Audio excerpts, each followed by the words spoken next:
Oh, straight into it. I was kind of expecting a little bit of another video to rack up there.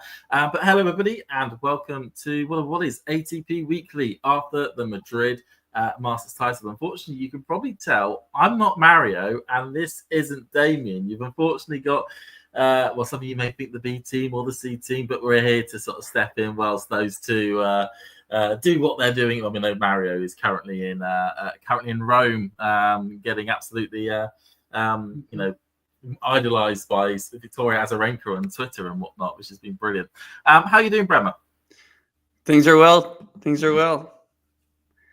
are doing well. Well, of course, we've got so much to talk about. So much has happened at this. Certainly when it comes to the ATP event at the Cala Magica. Trying to make sure I get the Spanish pronunciation there. What did you make of the fact of, just to recap, the final was won by the Norwegian number one and 15th best player in the world at that time, but of course now he's back into the top 10, Casper Ruud, who beat Jack Draper 7-5, 3-6, 6-4 in just around about 2.5 hours. Mm-hmm. What were your thoughts of that match, first of all? Well, I mean, I'll start by saying I think it was a fitting ending. I think it was obviously difficult for Draper, having the first set essentially in his grasp and letting that go. Did great to claw back, and he claimed that second set despite, I think it was a 10-minute, 12-minute, third game to hold for 2-all in that second set. And then I guess you just kind of think about the physical aspect, how far Jack Draper has come. This is not his preferred surface. So, look, I mean, either way, I was going to be, happy for, Ruud or Draper, whoever came out on top. But I think it's fitting, and it's, it's great for Casper Ruud, despite not doing what maybe he should have or didn't defend his, points in Monte Carlo or Barcelona. He comes into Madrid, comes to the altitude, and, the draw kind of opens up for him well. And he took advantage of that opportunity and made it happen. So, it's crazy to think that this is his first Masters event, but, very fitting in terms of the surface. And I guess it just gives us a new little spark and energy in terms of our thoughts on Casper Ruud and I guess his ability and potential on this clay. And, we're looking primarily, I don't think he signed up for Hamburg. I would double check that entry list, but he's got Rome, and then it's go time at the French, the Roland Garros. Yeah, for I believe that week Casper is signed up because he absolutely loves going there to Geneva, a place where he's, I believe, 3-time defending champion. Again, we'll need to double check that. I'm sure somebody in the chat right now will of course come out and say that he's this many times he's won this tournament. But no, it's he loves going to and actually it's quite fitting that Geneva will be one of the tournaments that he still plays, given the fact that's altitude clay as well.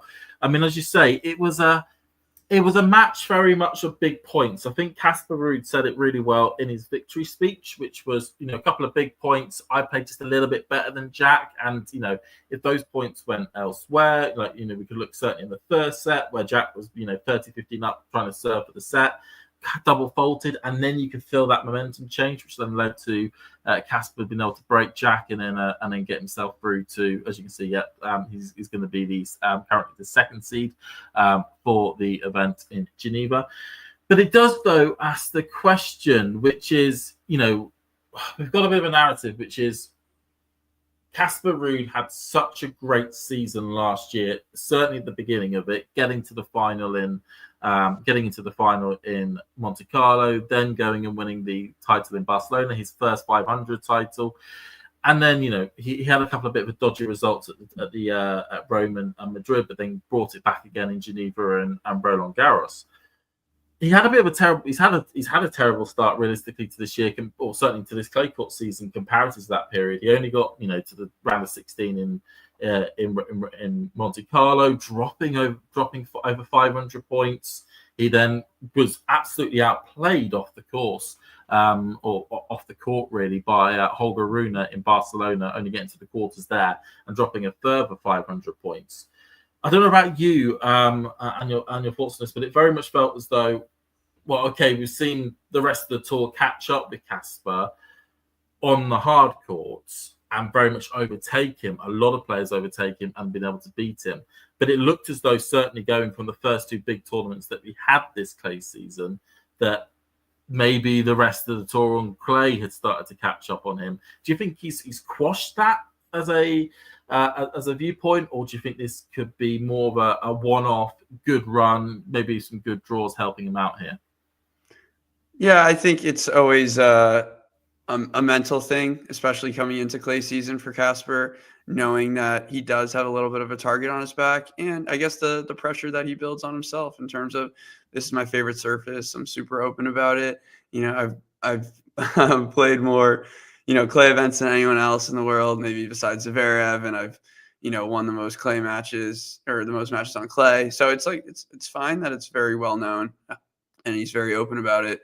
But his confidence is still there. Obviously, I was just questioning what was going wrong in terms of his early losses in Monte Carlo, and then as you mentioned, I mean, he got destroyed by Ruud, but he played a wonderful match and went on to win the tournament in Barcelona. But no, for me, it's not about that. I think he's so he's such a player that can just go back to playing his strengths. And that's what I think he kind of harped on in this tournament. He kind of squeaked out, I think, against Cerundolo. And, you need that in tennis. You need those, big points to go your way. But talk about just going back to his strengths. He was playing that forehand into the Draper backhand really well. And that just gave him opportunities to open up the court deeper in points, deeper into the match, especially. So I think for him, he knows what he has to do. He's been there before. I mean, in terms of, big tournaments, he's played in a number of big matches, but, crossing that line was really, lifting the trophy here in Madrid. So that's where I do think this can help him, I guess, confidence-wise and self-belief, knowing that he can go to these big tournaments and, essentially be I look at him as a, top 5 clay quarter, but, almost top 3 at this point. So for me, he's such a level-headed, player and human in a sense that, he can really rely on himself and go to what he does best. And he proved that this week. So, you mentioned about big tournament. Of course, this is the biggest tournament of Casper's career, getting the ATP 1000 title here.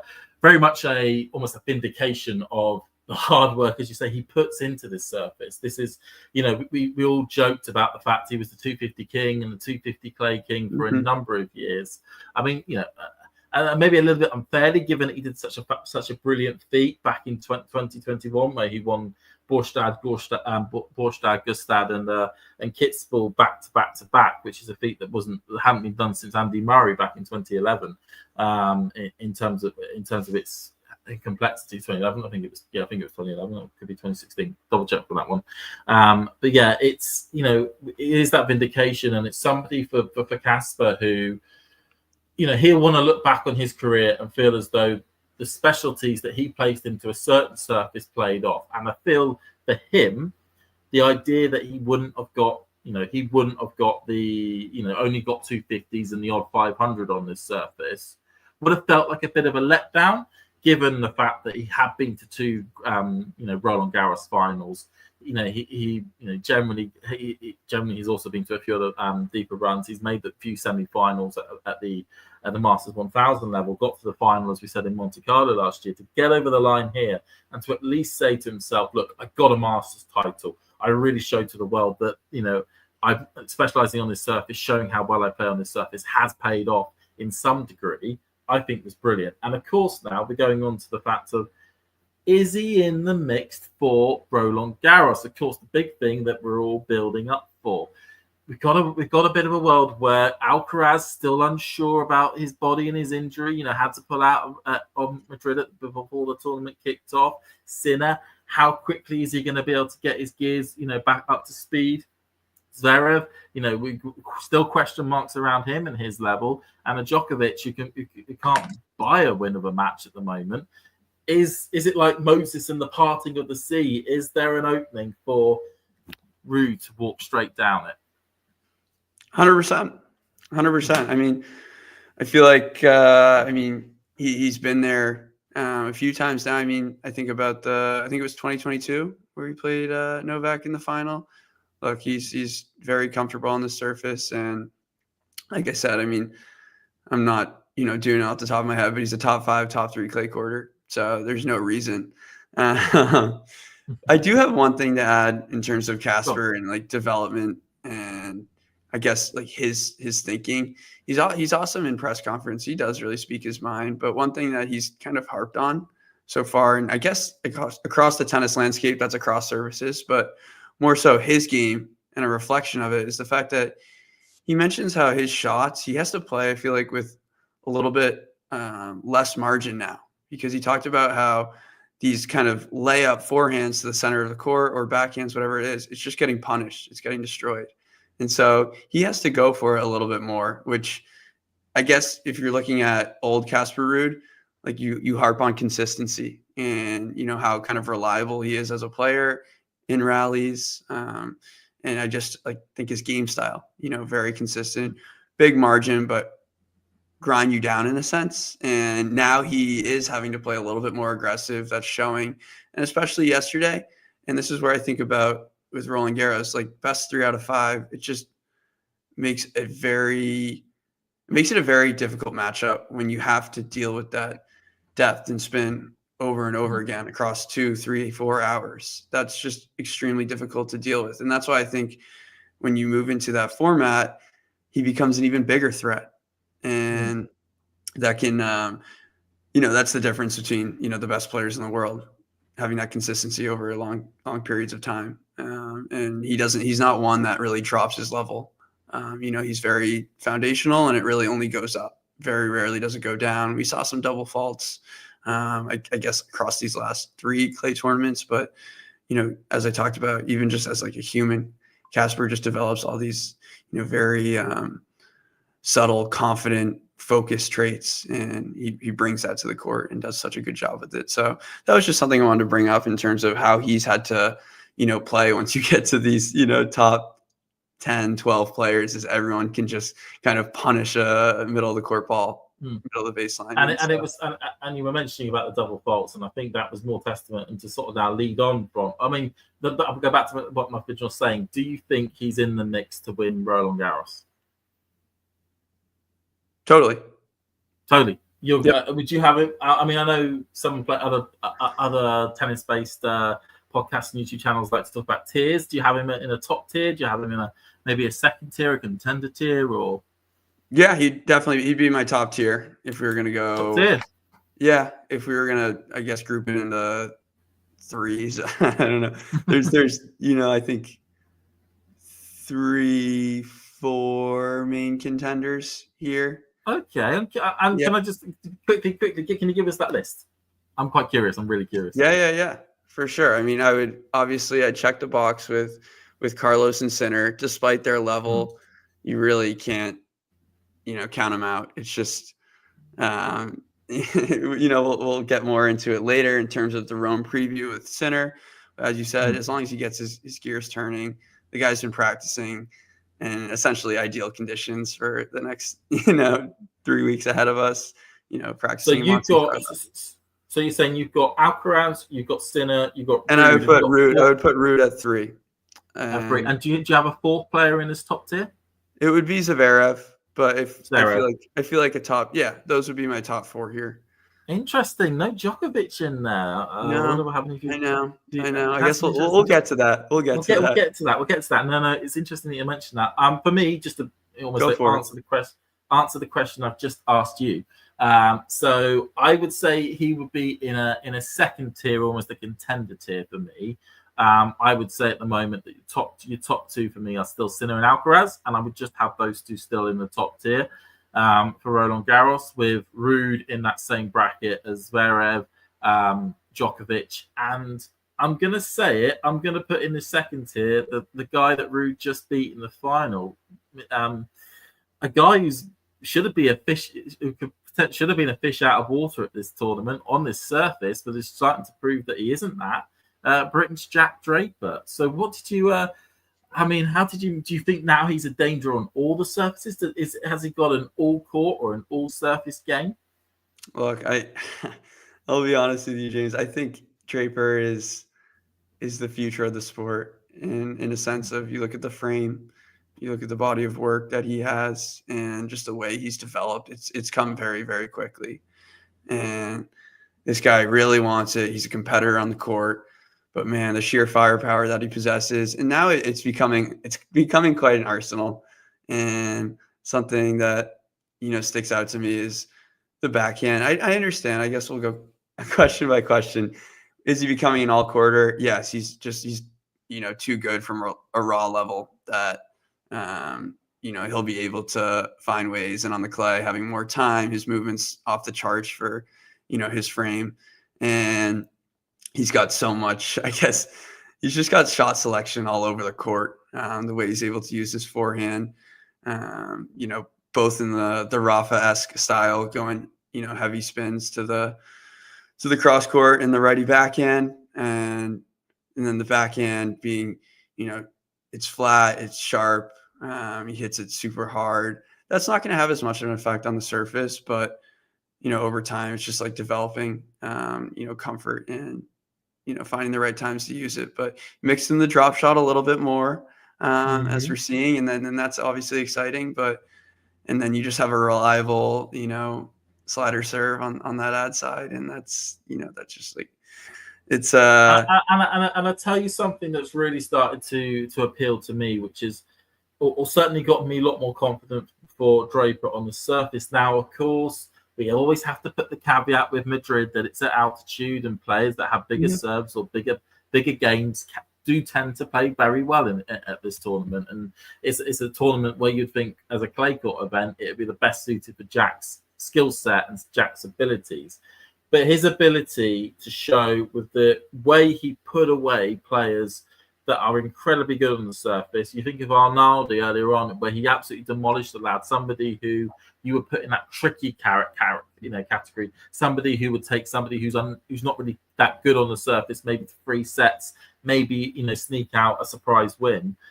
Absolutely demolished him in the quarterfinals. Then goes and plays Musetti, somebody who is arguably playing the best clay court tennis of anyone on the planet right now.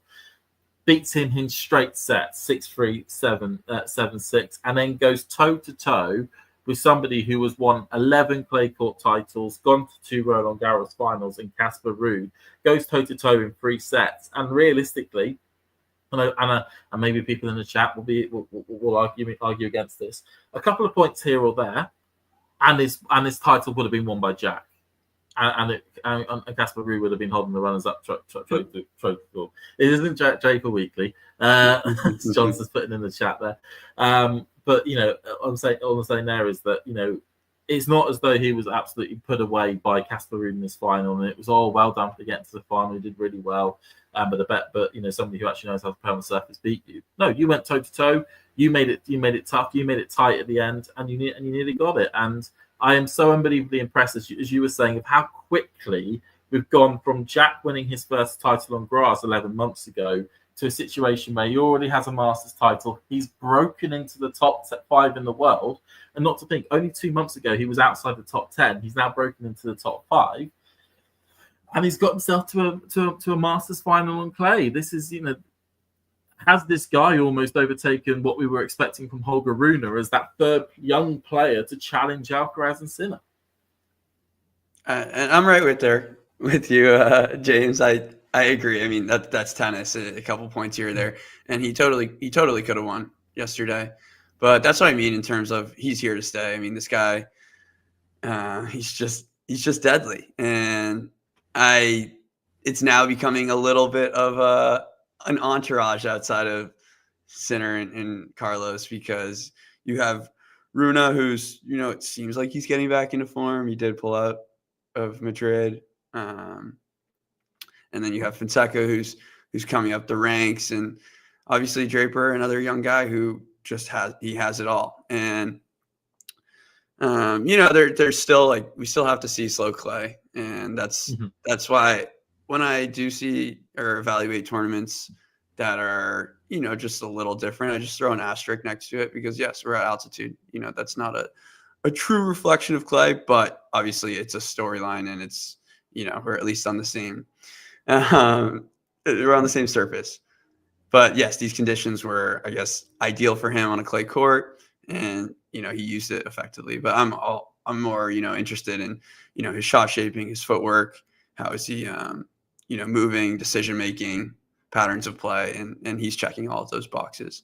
So yes, Mensik is another one to mention. That's a good point. But yeah, it is. yeah. But I almost feel like with Mensik and Fonseca and whatnot, they are the generation below, below Draper almost. Like I'm talking about those players. I'm talking about Draper, Shelton, Musetti, Alcaraz, Sinner. They are in that similar generational sort of spiral.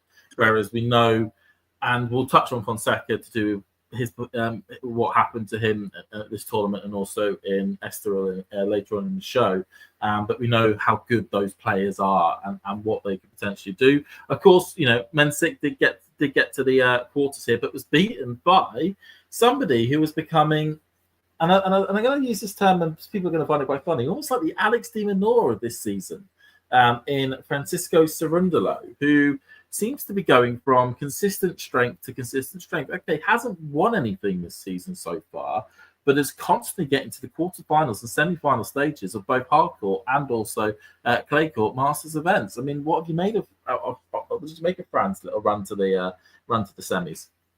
I mean, I've always been a fan of Cerundolo's game. I mean, he just has it all for me in terms of variety, extreme baseline play. He has good hands at the net when he does get there. And for him this year, it's been the serve that's really improved. Not only KPH, MPH, but, placement, consistency, and, not getting himself into as many holes. And that's both on serve in matches, just keeping himself afloat. And that was very evident in the Zverev match where he took Zverev down again for the second consecutive year in Madrid. These are conditions that obviously benefit him from the forehand wing, from the serve.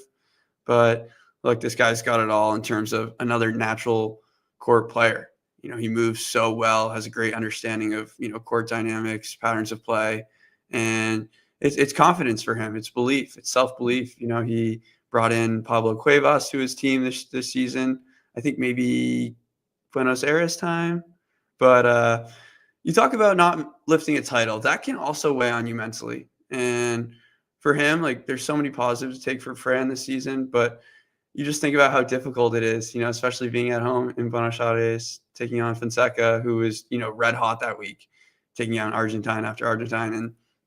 And you think of other opportunities. It was even here where I think it was either 3 or 5 of 18 from break points, and it's just not good enough. You have to take those moments. He was a breakup in both sets, and that's definitely difficult in terms of going tournament to tournament, knowing that you're playing such good tennis, but you can't really finish the job.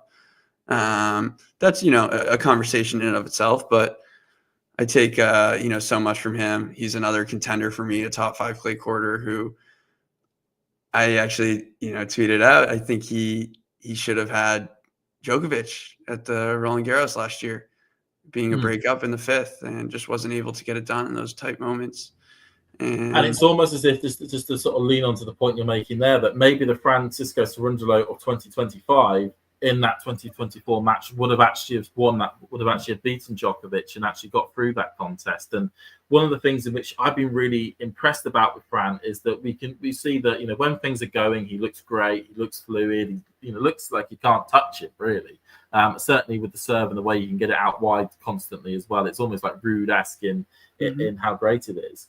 But it's when things don't go well, and the Cerundolo of last year and the year before and whatnot, if things just didn't start to go well, you could see him absolutely losing it at his box, shouting his head off, throwing things around, and the tennis would drop. Now, when things go wrong, we still see him, rant and rave a bit, show a bit of emotion, but he's able to keep his tennis game good. He's able to find the issues that are facing him and overcome them on the tennis court. And I think that shows the huge progress that Francisco Cerundolo is showing. in his mental game. Now, of course, the big thing now is he needs to go get that title. He needs to go find a way to be able to win a tournament that isn't at a seaside location. Quite a fun fact. Look at the places he's won his titles. They're all by the sea. But they're all seaside. I've played 250s, all that bizarrely, and I can't believe it. I was there when it happened. Francisco Cerundolo, an Argentinian clay court specialist, wins a grass court title at Eastbourne. It was one of the most weirdest things I think I've ever seen in my life. But he did it. Beat Tommy Ball in that final. Yeah. But yeah, I'm really impressed with how Fran has worked from there. And another player who is impressing and is really making hay whilst the clay court or natural surfaces sun is shining, it is Lorenzo Musetti. The guy, every single tournament, is bringing a new level, being the key killer at the moment, it feels like, on the clay courts.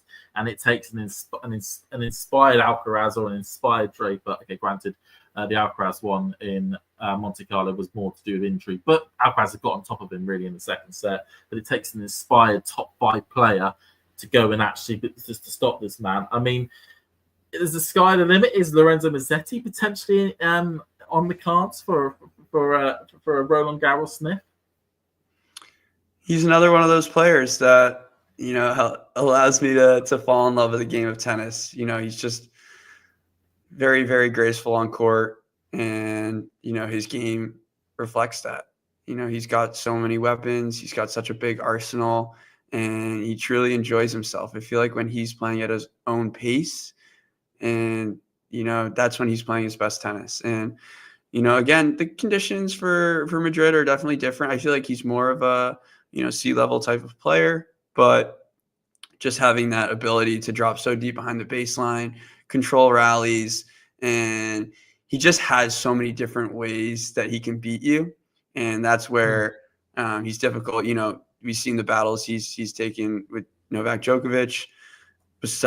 Apart from some gas outs come later, because that is something for Musetti where he doesn't play an uber aggressive style of tennis. He's finishing points very quickly, so that can weigh on you. That's a physical aspect to this game, and obviously the best of 5 format. But pound for pound, he can hang with the best players on the surface, and he's shown that. And he's still such a young player, but he's been around the tour for so long now that experience is definitely starting to assist him in these scenarios. And it's definitely fun to watch. And, I'm always rooting for him because I just feel like he brings such a inspiration and variety to the game of tennis. He's super fun to watch. And he's another one of those guys that I think of in my, you think of your clay kind of specialist. He's definitely one of them, just so crafty. And I guess he is. Yeah, go ahead. He has joined a club of people where if I see he's on the order of play and I get a chance to watch it and I can choose a match to watch, look at a Masters event or a Grand Slam, and okay, if Jack's not playing or Cam's not playing, fair enough. But if I have a free thing on my calendar, he's on the order of play. Doesn't matter if it's the 3rd court, 4th court, 5th court. I'm tuning in because on the clay court, I love watching how Lorenzo Musetti plays. As you were mentioning, the shape he can get off the backhand, the forehand, the movement, the power, just everything about that game. I think anyone who's tuned into a live stream where I've been on and I've watched a Musetti match will pray tell to how much I absolutely love watching this man play tennis. He makes it, he keeps that entertainment value, that interest, that desire of people watching for longer than maybe just a standard, like a Zverev style, baseline basher, where where it's not really that fun to watch and there's not that much variety in how he plays the game. And I am just so overly impressed with how Lorenzo Musetti has really, there was a real concern at the start of the season with how bad it kind of started, the early round losses to players you wouldn't expect, and it, and maybe that next step forward on a hard court that we were expecting to see that didn't take place. And then as you know, we have the pressure of then the natural surfaces that we're on at the moment, because he's fantastic on grass as well as clay, and at the start, but then he's basically come out, going, no, I'm going to do better than I did last year, and he's doing better than he did last year, and he's going to be rewarded. And what's his reward for this great one this week, Bremer? What is his reward? What's his big reward for this great run this week? You tell me. He's in the top 10 of the world for the first time ever. We had a number of players that have been breaking into the top 10 this year. We had Tommy Paul at the start of the year, Jack Draper, and then also now Lorenzo Musetti. And of course, Holger Rune has returned to the top 10 for the first time in a year. And generally, continues the sort of trend we're seeing of that younger generation, the generation that are below that next gen cohort, which are stagnating, if not declining at the moment. The likes of Rublev, Tsitsipas, and to a degree Medvedev, but he's sticking around. This generation is really taking shape now and making themselves the dominant force at the top of the game. And again, we've got, as you said, we've got the sea level tournament in Rome next. I expect a big week from him. We won't touch on to Rome though, because we are that's for the show later on. Yeah, not for the show I'll throw one more thing in about Musetti. It's like, I talk about he feels like a veteran, in terms of how long he's been on tour. But yeah, as you mentioned, cracking the top 10, I'd say like it was great to hear him talk about, he's beaten Tsitsipas obviously in his last 2 matches, where he was previously 0-5 in head to head, and Tsitsipas is, essentially, his, I guess, rival in a sense, when you look at the one-handed backhand and, being 0-5. But what he did talk about was kind of Tsitsipas's lack of self-belief at times, because once you get into these, deeper head-to-heads, like, there's not many secrets anymore. You really know how everyone's going to be playing and kind of their approach. But it's like in those big moments, believing in yourself, taking chances, and, being able to reflect on that and I guess see it on the other side, speaks a lot about, himself or the player who's saying it as well. That growth as well in terms of not only on the court, but, mental stability, self-belief, confidence. That's super, super big. And, we're seeing that, shine, I guess, this week, and over the last 3 weeks. I mean, I can't talk about it enough, the amount of comebacks he's made. He just keeps going. He keeps going. He knows he's going to give himself a chance, and when it comes, he takes it. So once again, obviously love watching him play. Such a true shot maker, and, continuing to root for him. And now he gets to go to his home country and, have a real chance at this title. He does. But like we said, we're not going to be touching on that because that's for the show later on. I'm just saying that to make sure John doesn't just send an aggressive message to us warning us that we don't do that. So moving on from the positives, we've been in the land of positivity, of great players talking about how beautiful the games are and the sky's the limit on what they can achieve. There's some players that are much bit more established, but alarm bells are starting to ring. And it's one of these players, actually, alarm bells are ringing quite loudly. Of course, first of all, referring to Mr., probably the greatest player of all time, Novak Djokovic, who yet again rocked up here, played subpar C, if not D level tennis, and got beaten in straight sets by Matteo Arnaldi. Are we to worry? That's the big question. Are we now to worry about Novak Djokovic? It's a tough question to answer with a definitive one, because it's just too difficult to count out Novak Djokovic at a major, let's say. But these tournaments are now, they're just not as important to him. And you can see that, from the second he, walks on court, in terms of even at practices, it's just like he's won all these events, and he's been around the world so many times that you're just curious about like what's really motivating him, what's getting him up for these matches. And it's like, Matteo Arnaldi, it's kind of like how it was. I mean, I guess it's still that way. I feel like players have a lot more self-belief against him, which is, one of the biggest factors in trying to beat him is just, do you believe you can beat him? And now that I think it's becoming more of a, common factor, that players are stepping out on court a lot more fearless. But on the other side of the court, you just have Novak, who, Yeah, he wins. Yeah, he probably knows he's not going to go deep. He even said it himself. Like, it's just becoming more, just stringing together wins is becoming more of a, I guess, feat at this point.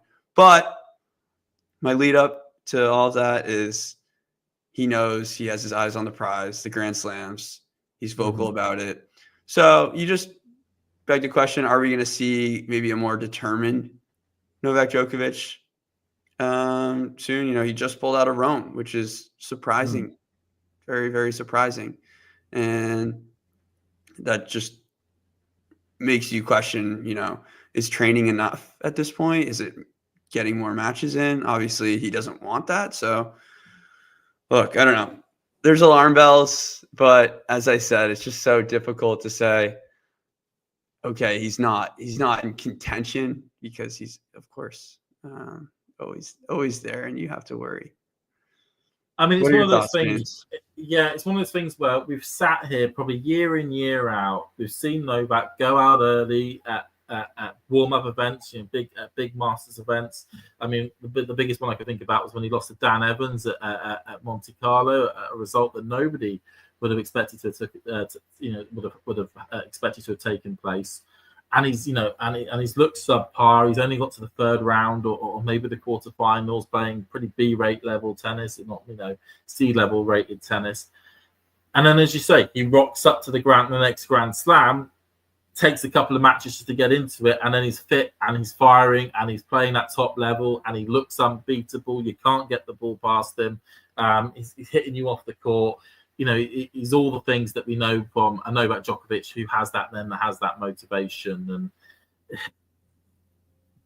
And I'm, at least in those runs, you see sparks. I'm not seeing any sparks at the moment. Granted, one of the things that Jake does say in the chat, which was interesting, was that for him, the alarm bells would only start ringing if Wimbledon went pretty badly, and I tend to agree, because Wimbledon is the one tournament where he still has an edge.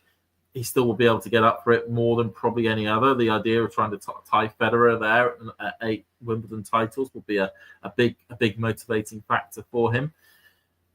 But it's one of those things where we could potentially, we were at a crossroads, really. We could either be at one where it's just a bit of a blip. He'll rock up to Roland Garros, he'll play great tennis, he'll get to a semis or a final, or he'll win the whole thing, and we'll probably look back at looking like mugs again.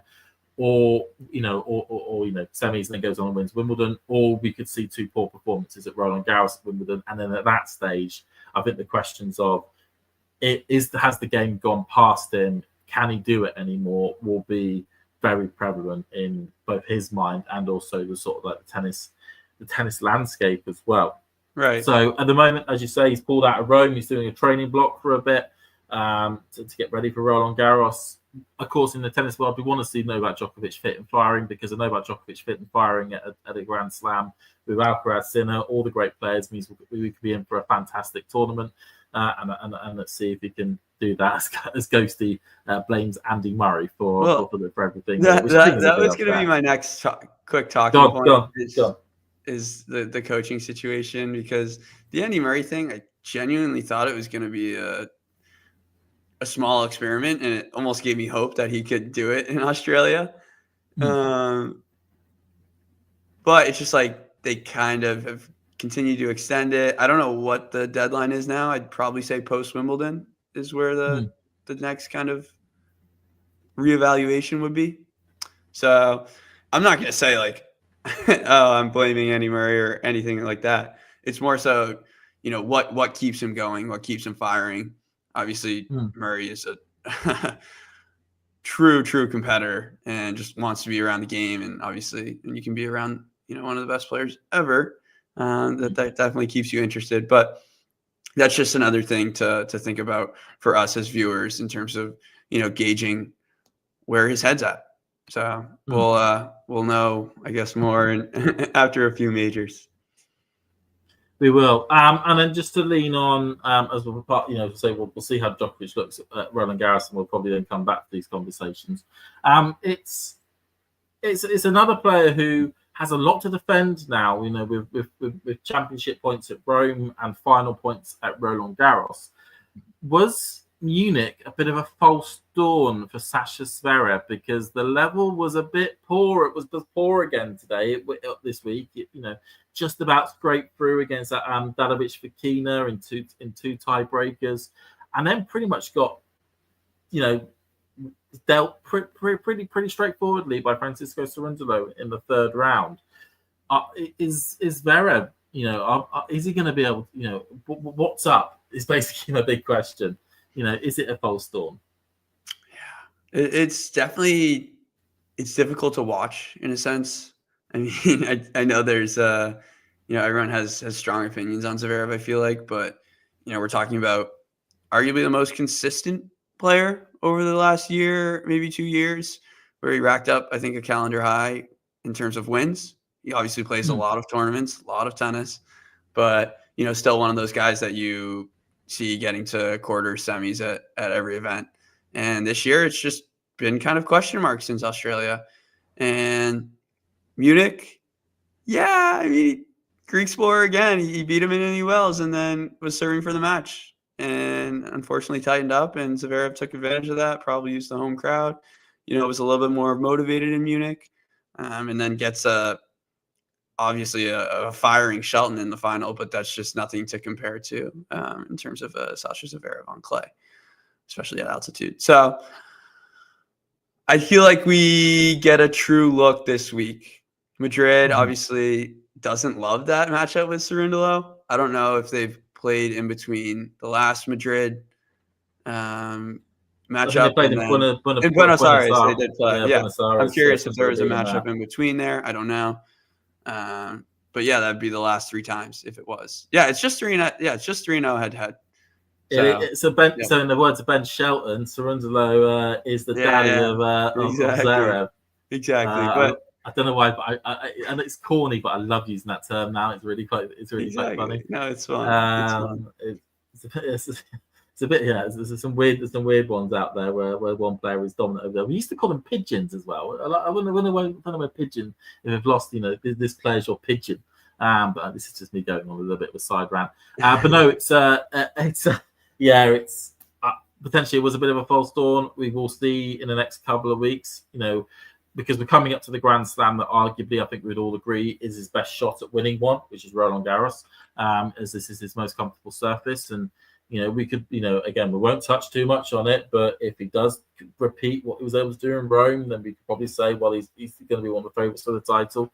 But if he does go out early, then I think we could probably look at it and go, are we about to see Zverev, being caught up by the rest of the pack? He's been the only one really, and that's been the narrative. He's been the only one of his generation, with the Medvedev, with the Tsitsipas, with the Rublev, who's been able to stay out at the top of the game and not being drawn into the inconsistency and falling away. Potentially this year could be the year that he starts to do that. The run to the Australian Open final may be his last swan song, or maybe there is that one chance, that one opportunity he so craves to pick up that one Grand Slam title, something that has eluded him on 3 separate occasions. Just to touch on a couple of other players who had quite impressive quarterfinal runs, just to quickly go over. So we had Jakub Mensik and Gabriel Diallo. Diallo, of course, the lucky loser, losing out to Borna Coric, who we will also mention a little bit later on in the last round of qualifying, but getting a lucky loser slot and making it all the way to the quarters. And then, of course, Jakub Mensik, pretty strong performance getting to the quarters. And any happy bits from them? Any players any of those two you want to quickly mention about? Yeah, I mean, this was a fitting run for Mensik. I feel like he didn't have to do too much, but he took care of the business that was there. And Cerundolo poised a more difficult opponent, as opposed to Bublik or Shelton, and definitely a different baseline game. And when you're thinking about clay quarters and just natural baseliners, I thought there was a lot of positive to take from it, but we did see that side of it that I've been, I guess, questioning in terms of, those big moments, and, he's dominating the serve, essentially on cruise control all match. And then, it comes to a tough service game, and how do you respond? But, you think about that second serve is a huge talking point for Mensik. And I feel like we'll continue to have these conversations, for probably the rest of the year. It just takes a while in terms of, developing that second serve, hitting it confidently. And, those are where you're going to see more rallies. So, how many points on second serve is he going to win? But once again, I'm not fully there with Mensik. I'm not a Mensicko, but I do think he has, just so much ability from the ground that is just, can hit through you. And, that's the difference. On clay, he's got to play more for me to truly see it. But you think about altitude clay, he got a lot out of his serve. It's a bit like with, as I mentioned about Draper or Zverev or a couple of other players. When it comes to Madrid, it seems like the one clay tournament that they should do well at, because all the conditions, barring the actual surface themselves, are actually in their favour, or at least work in their favour. So yeah, like you say, Mensik, good run. Let's see what you can do going a little bit further forward. Especially as he hasn't really done much outside of winning the Miami title. So to get into the quarterfinals here, it just makes this continues a little bit of momentum for the lad. Yep. And then Gabriel Diallo, great for him to get to the quarters. He's starting to have little moments. The big serve is really helping him out. Again, another player able to use the conditions really well to get to go get some results, and gets himself close to the top 50 in the world, which is great for Canadian tennis, looking to get another player into the top 50, as they're showing constantly their ability to get good players out there. And I'm sure that he'll be a big attraction when the Canadian Open takes place, and whatnot there. Now to sort of touch on a couple of topics that aren't necessarily to do with tennis players, but to do with the tennis tournament itself. So of course on Monday, there was an inexplicable power cut that took place. First of all, if it looked like it was just in the actual event itself. Okay, we've had power cuts take place in tennis events. Then it found out it was the whole of Madrid, then of all of Spain. It kind of leads to a bit of a question, which kind of popped up a lot online, which is, was it right to get completely rid of lines judges? Because without the electronic line calling, they couldn't run any of the tennis matches. But if they had the line judges, those matches could have taken place. Do you think the tours have got certainly the tour got it wrong on that? No, to be honest, I mean, clay was the only one there I was truly questioning in terms of electric line calling. I think it's been my honest opinion is I think it's been good for tennis. I wouldn't say it's like great, yeah, this is awesome, but I think it's good because look, we're not dealing with as many controversies. Obviously, we did see a few pop up. It was Sabalenka in Stuttgart, although that wasn't electronic line calling. But then we did see Zverev. Sorry, everybody Zverev thinks was electronic line calling. I mean, they put on the whole intro. I think it was in it was in Orish where they did that the pre kind of electronic line calling show in January. We're still developing there, but another thing that I didn't really get the full story on was like the power outage went out, and then Arnaldi and Zumir, I think it was, like finished the final few games. I don't know if you did you hear about that, James? And I was like, yeah, by the sounds of it, I think there was some sort of backup generator on the outside courts for the for some of the ELC, but they started to go out one by one. But the lines, but the chair umpire was just happy to call lines in that match. So they ended up finishing that match on the outside court. But they, but all in the inside courts. I think they could have for a little bit longer played on the centre and whatnot, because of the spider cam that literally stopped over the centre court. They basically couldn't continue playing there. I mean, one of the things which it kind of highlights is maybe there should be at least some sort of backup line judges on site for situations like this if the ELC does go down, either for some power issues or from some software issues, just to make sure that as we had there, the sun was still shining, there was still the ability for fans to be in their seats, to be able to at least watch during the day sessions using the natural light. Right. But there are other safety features that have to be considered. You've got a lot of people in a very small space of time. It's going to be it's a tricky one, and bizarrely, it got the Madrid Open probably on more mainstream news around the world than it ever thought it was ever going to do because of the power outages and all the people there. I don't think I've seen it appear so many times on the BBC News. You probably saw it on like CNN or whatnot over on your side about the power outages. And then because we've got a photo up just there of some of the issues, and this is the last one that we'll touch on with Madrid, it's the shadows. The god-awful shadows that existed on this court. Okay, on Malmo Santana, the main court, it wasn't that bad. It generally was very even. You didn't really notice it that much. But on Arata Sanchez and on court 3, there were times where you could not see the player, you could not see the ball that was in the sunlight because it was so blinding and such a contrast between the player in the shade and the player in the sun. Is it acceptable, really? Is it acceptable in this, in 2025, and with these sort of a big Masters 1000 events to have such horrible shadows which impact your ability to even watch the game? Well, I love the way you phrase that question, James, because you use the term acceptable, and look, for us tennis junkies, right? We'll watch through anything, but you're right in terms of appeal. In terms of, getting more eyes on the sport, it's definitely difficult because, it's just an easy talking point for someone who's, new to the game or doesn't, know much. Oh, who's who? And, I genuinely can't even make out the player in the shade. Look, it is difficult. That's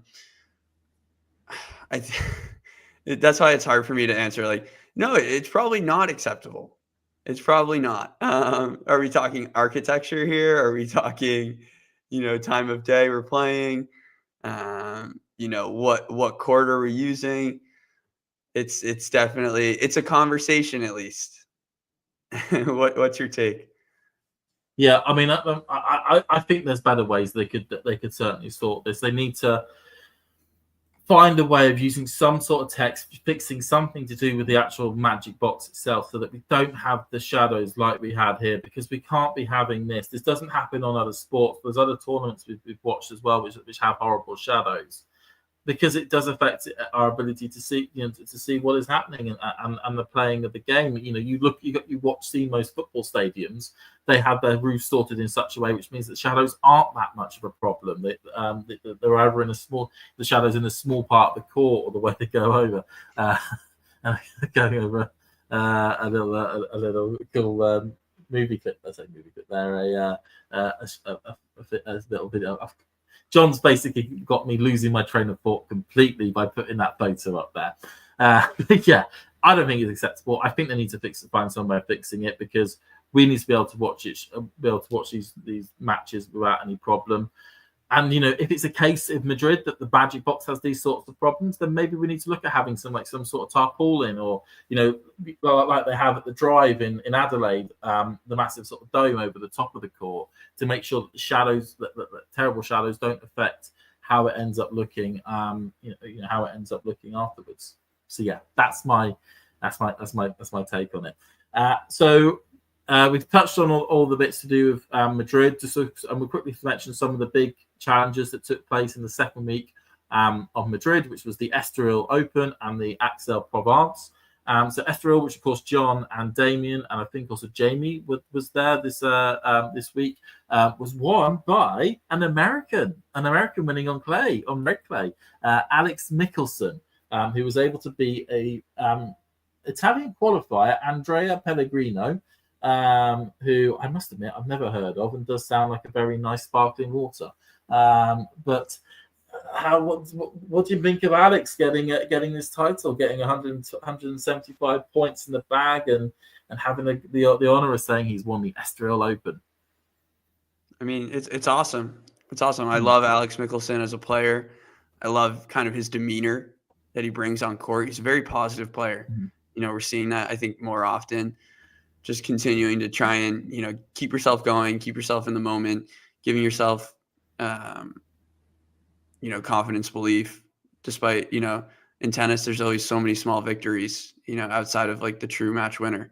And he does a good job at taking those and building on those. And I think for him coming on the clay, I think John actually saw him in Orash last year, where he played Dennis Novak, and there was a funny quote that came out of it. But he's a player who is looking to build. He's one of those players that actually he's a natural lefty that hits the forehand righty, so his backhand is quite exceptional. Has a lot of control on it and plays an aggressive game style. Obviously a more natural hardcore player. That's what he grew up playing on. But look, the guy competes. He loves to be out there, and as he mentioned, he lost early in Madrid, so he got to Estoril quite early and put in a good training block that we got to see some videos from. And he really just grew throughout the tournament, and coming into a final or semifinal, like he knows what he's got to do. Very aware of his strengths and weaknesses and plays them quite well. So as I mentioned, just such a good competitor. Love him, and he's another one of those guys who, good hard quarter, really good grass player. I'm hoping that he's actually rewarded for that, because last year he got put in some difficult draws, having to play, I think, Berrettini and some other good grass quarters early in some of those draws. But, clay is that third surface that, he's still developing on. And I mean, what a great opportunity to go down to a 175 and make an impact, and, now get up to a career high in world number 32. It is. It's. I must admit, I completely missed the fact that he got to world number 32 until the point I was watching the draw ceremony for Rome earlier today, and it was like, number 32 seed Alex Michelsen. I was like, wow, I didn't know the points affected him that well. But no, as you say, he's going to be. He's on that cut. He's at a 32, so he's the last player to be seeded at an event. Grew up with Wimbledon coming up. If he can get himself into the high 20s. He's certainly a player, a third-round match player that a top 8 seed will want to avoid as much as possible, as he is incredibly good on the surface. And the rise of Alex Michelsen, along with that group, as we talked about, those 18, 19-year-olds this season, is absolutely brilliant, and picks up those points. Another player who's doing really well on the Challenger circuit, kind of dropped off a bit, but is coming back, is Borna Coric. He got the win over Stan Wawrinka. It's a bit of a battle of the established players. It was in Axel Provence. I thought it was going to be like the Murray win from 2 years ago at the tournament when I saw Stan in the final. But it was a rain-affected final. But Coric was able to win in 3. Is Coric going to get himself back to the main tour? Do you think?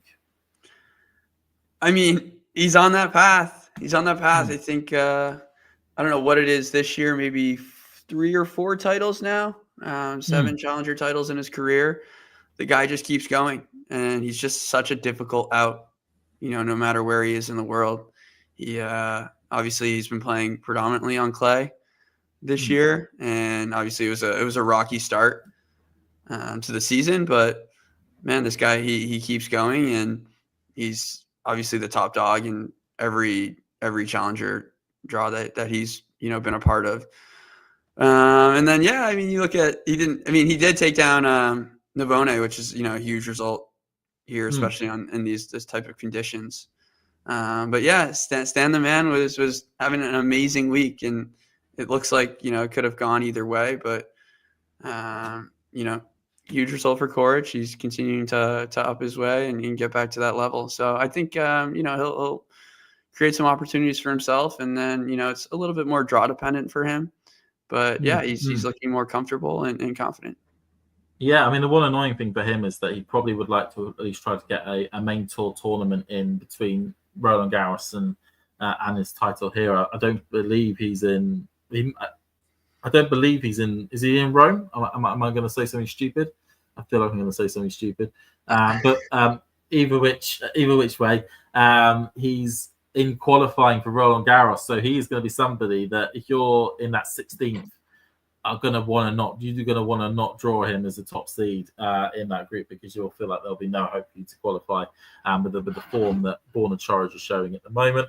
You never know, may get back. We know the issues that affected Borna when he was in the main tour.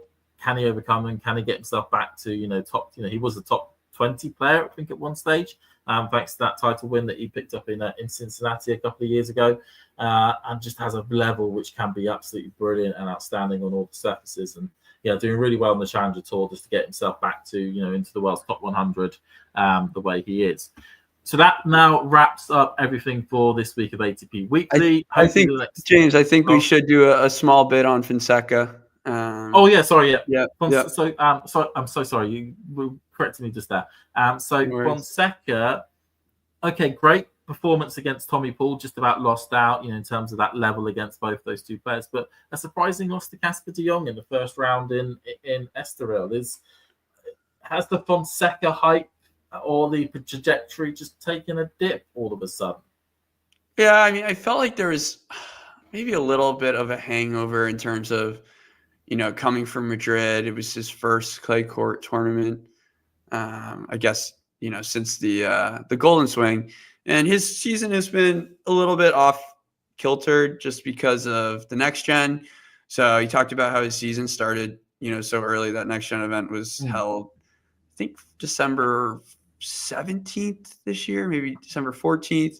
And that's in Saudi, obviously. So, it's just a much different calendar for him this year. Obviously wins in Buenos Aires, goes to Rio, just a few days later and kind of loses a grueling battle to Mueller, or Alexander Mueller, who is, much improved this year, but, really got going in Madrid and, probably should have taken that one versus Tommy Paul. So, next day you arrive to Estoril, you're dealing with a lot of, media obligations. You're trying to get hitting in and, maybe still thinking about, what could have been in Madrid. He should have probably beat Tommy, in my opinion. And, we don't know what happens from there, but I don't think it raises alarm bells. The only other thing that he mentioned, which was interesting, is, he's kind of talking about how he's trying to equip his game, or maybe he is more equipped for the hard court style. And just that transition back to clay is taking a little bit longer. But, that match almost played into de Jong's hands a bit, being a lot more rested and prepared on the surface. And look, I mean, de Jong kind of played off the charts there, defending insanely off the forehand wing, switching up the rhythm constantly, using the drop shot, serve and volley. Like, it was just kind of just a crazy match that he could never really get a hold of. And you obviously credit to your opponent, but he did show his I guess, ability, mental capability in terms of, retrieving that break in the second, pushing it deep. And then it was just a loose service game. In the final one where he ends up, losing that 12th game, going down love 30, and, it just didn't pan out for him there. But, I'm still sky's the limit for Fonseca. He's going to be a main name on this tour for years to come. And I think it's still, it's coming. The wave is coming very soon, despite this early loss. So he's got. I mean, it'll be interesting to see how he plays in Rome and how he does at Roland Garros, as there'll be more indicators of how he's doing on the surface. But as you say, he's adapted his game really well to the hard court, and it just taking a bit of time to get used to coming back. They usually say for younger players, it's much harder to switch between surfaces and get used to switching between surfaces. And the older you get, the easier it becomes. So we covered all those bits of there. FAA early exit. I mean, is this just what we expect from FAA, which is he's going to play bloody brilliantly in the indoor hard courts, and it's going to be shockers all the rest of the year? It's starting to feel that way, James. It's just every match just feels like a grueling situation, even going into it, obviously playing someone who's ranked 200 spots below you. You're not really thinking much of the match. And, he talked about his movement. That's really been lacking. He's not necessarily equipped to moving on the surface quite yet. You talk about that transition. And, I mean, it's hard. He's a player with that caliber of weapons and firepower. You expect them to make strides, and especially against lower ranked players. But, he's just still, I feel like, dealing with the same problems, whether it's mental, it's the double fault, it's, missing lazy forehands. And obviously that comes with footwork. So look, I was happy that, we were able to get some words thanks to John and Damien, who were in Estoril and on site, and that was a very meaningful interview to understand where he's coming from and where's his head's at right now. He mentioned he just wants to continue to get more matches in and get more comfortable, and hopefully that allows him to grow with more confidence. It does. And let's see if he can improve on those things. He's still young enough to start working on those improvements to see if he can become a bit more of an outdoor player. But we need to start to see some progression from him, really. But okay, so we'll have to end the show here. Next ATP Weekly, maybe Mario and Damien will be back, as long as Mario hasn't decided to pitch his tent at the middle of the centre court in the Foro Italico, and Damien hasn't got himself trapped in the Challenger somewhere. You may get them once back, but it's been great being on here. Great having you here, Brenner. And let's see what happens in Rome. When in Rome. Spot on. Thanks, James. Great show, and look forward to seeing you again soon. Thanks for everyone. Hey, everyone.